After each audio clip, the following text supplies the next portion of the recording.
Salute program focuses on individuals that have sustained either a traumatic brain injury or have post-traumatic stress disorder or both.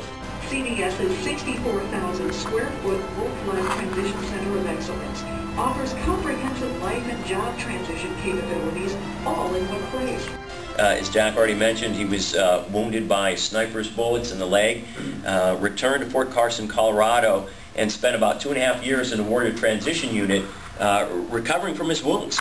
And then, David came to us and said, I was in the Army, I'm a sergeant, I'm out of the Army, and I'm, don't really have a lot of skills that I think would make me marketable to a civilian employer. I got shot in June in Iraq. I was in Salter City.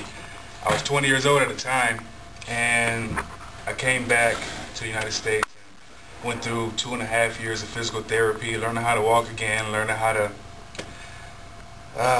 get back on my feet, basically. I was in a wheelchair, then I was on crutches, everything like that.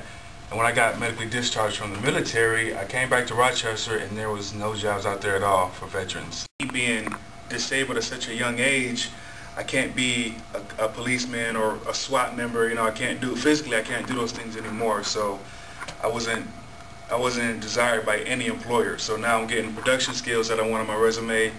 I got my forklift certification, which that was best. I wanted that on my resume, really. I wanted that so I can go.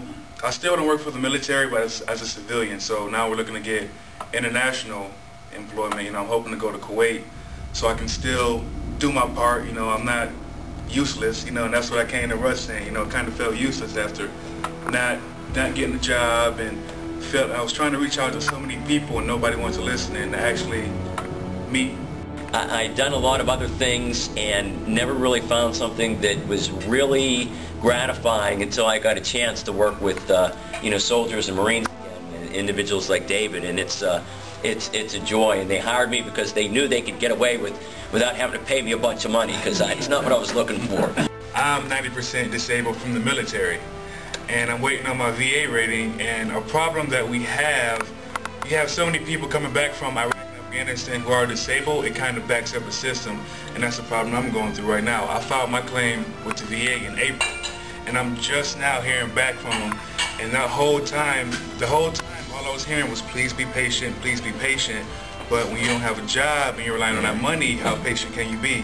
And that determines the amount of benefit that you get as a result of being disabled. Yes, because it depends on, some people look at, well, a big thing I'm waiting for was the, I don't know what the act is called, but I think President Obama signed the act that disabled veterans get preferences for certain jobs through the federal government. And the problem I'm having, the ratings go on through the VA.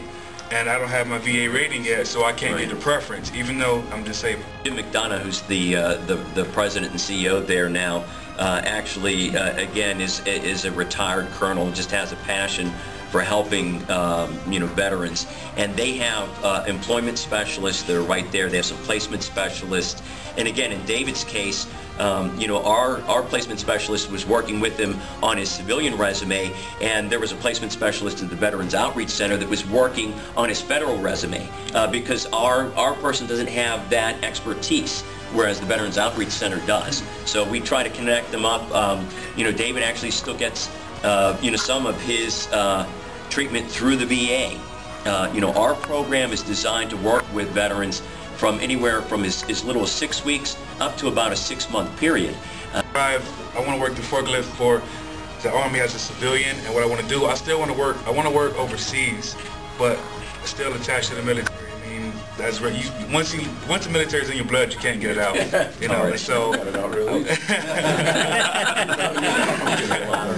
what I hope to do, go overseas. I'm still young. I don't have any responsibilities really, so I want to still be able to see the world. A military career got cut short, but it's not the end of the world. I just needed that experience on my resume, and I just needed to learn how to be attractive on the resume, how to network and market, meet the right people. So I got attached with the VOC and also a veteran from the New York State Department of Labor, who I'm going to meet with tomorrow morning.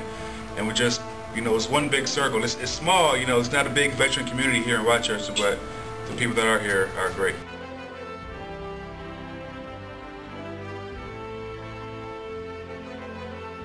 has been backlogged since the Vietnam War.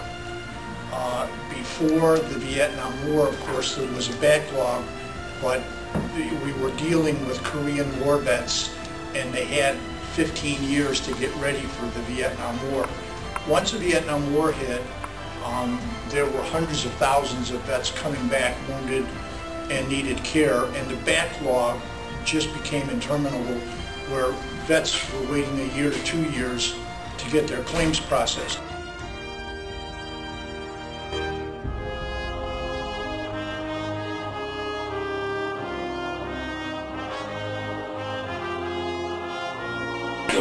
I got shot, the bullet hit me in this leg directly, and we got ambushed, and I got shot when I was on the ground in this leg. Yeah, it was an ambush. They had it set up pretty good. I was holding security outside of a college, and they just seen us there, because they can watch us, just like, it was a sniper. I didn't even see him, it was a sniper, and then the next day he shot and killed a roommate.